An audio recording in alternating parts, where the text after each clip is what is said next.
this is Coach Jackson, and I'm going to continue reading Roald Dahl's Matilda. Today's chapter is called The Weekly Test.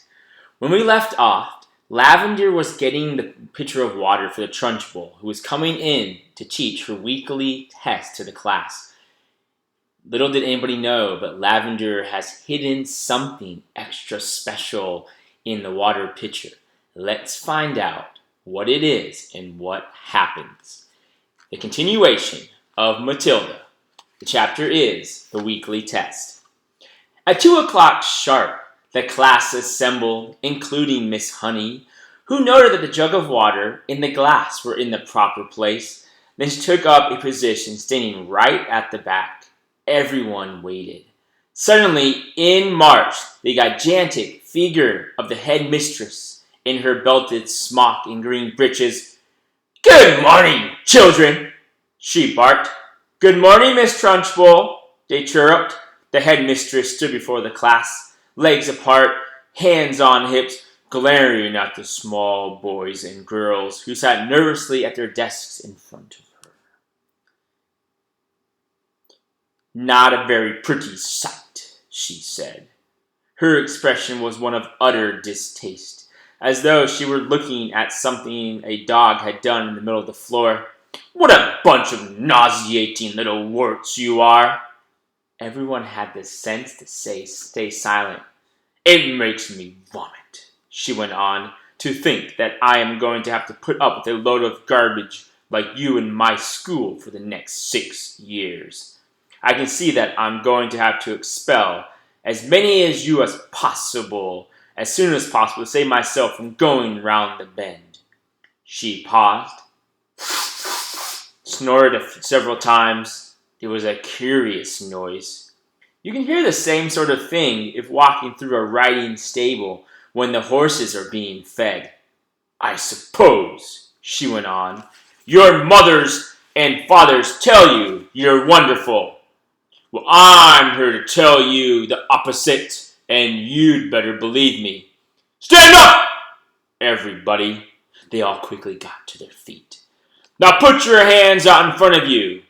And as I walk past, I want you to turn them over so I can see if you are clean on both sides."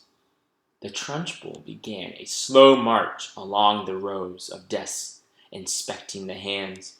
All went well until she came to a small boy in the second row. "What's your name?" she barked. Nigel," the boy said. "Nigel what?"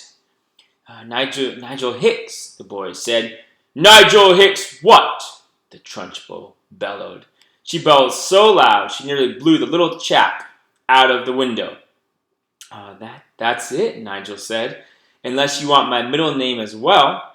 He was a brave little fellow, and one could see that he was trying not to be scared by the Gorgon who towered above him. "I do not want your middle names, you blister!" the Gorgon bellowed. "What is my name?" "Miss Trunchbull," Nigel said. "Then use it when you address me. Now then, let's try again. What is your name?" "Nigel Hicks, Miss Trunchbull," Nigel said. "That's better," the Trunchbull said. "Your hands are filthy, Nigel. When did you last wash them?" "Well, let me think," Nigel said. "That's rather difficult to remember exactly. It could have been yesterday or the day before."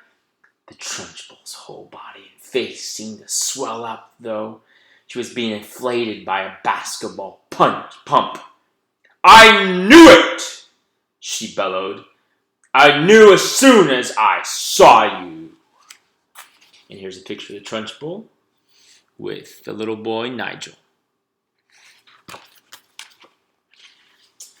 "That you're going to be a piece of filth. What is your father's job? A sewage worker?" He's a doctor," Nigel said, "and a jolly good one. He says we're all so covered with bugs anyway that a bit of extra dirt never hurts anyone. I'm glad he's not my doctor, the Trunchbull said. And why, might I ask, is there a baked bean on the front of your shirt? We had him for lunch, Miss Trunchbull. And you usually put your lunch on the front of your shirt, Nigel? Is that what this famous doctor father yours has taught you to do? Baked beans are kind of hard to eat, Miss Trunchbull. They kept falling off my fork. You are disgusting, the Trunchbull bellowed. You are a walking germ factory. I don't wish to see any more of you today. Go and stand in the corner on one leg with your face to the wall. But Miss Trunchbull, don't argue with me, boy, or I'll make you stand on your head. Now do as you're told. Nigel went.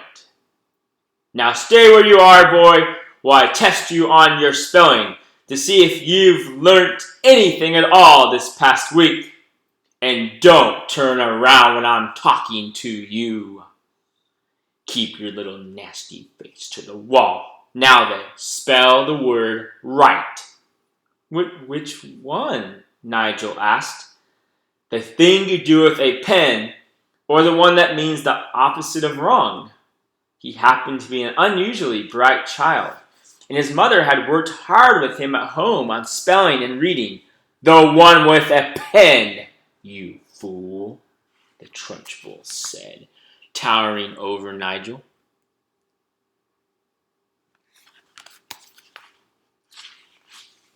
Nigel spelled it correctly, which surprised the Trunchbull.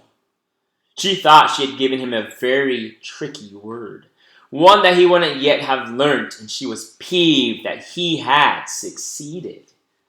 Then Nigel said, still balancing on one leg and facing the wall, Miss Honey taught us how to spell a new, very long word yesterday. And what word was that? The Trunchbull asked softly.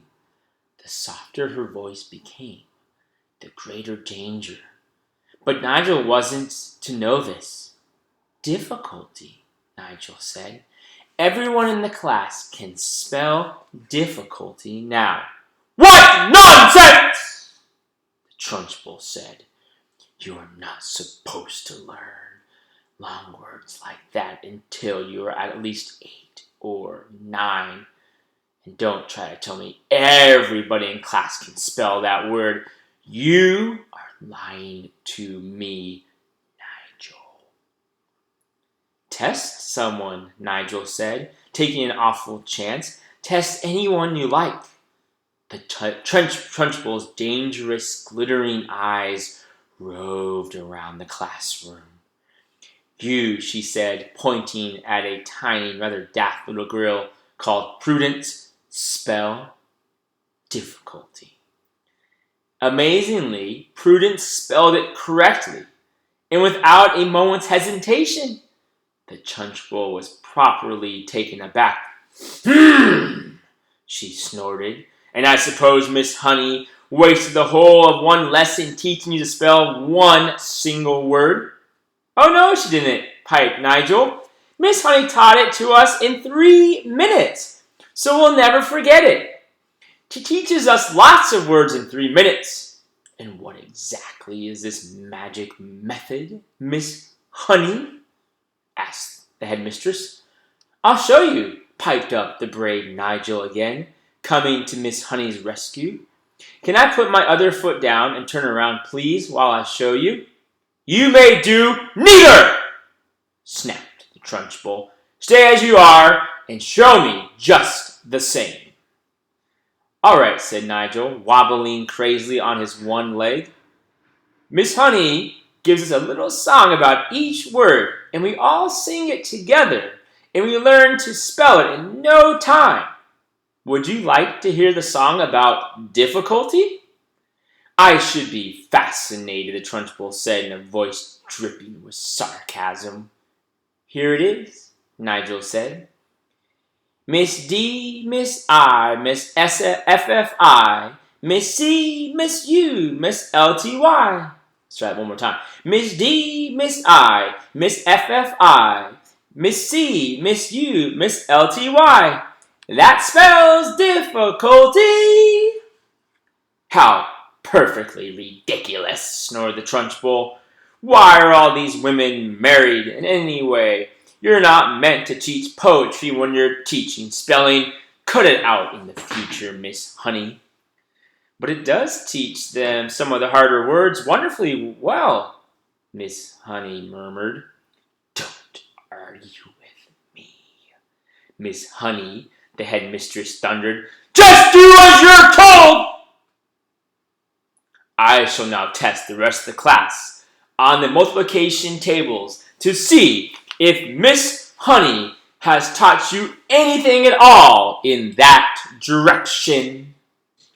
And at this point, we will stop for today and we will finish this chapter tomorrow. Have a great day. Bye, everybody.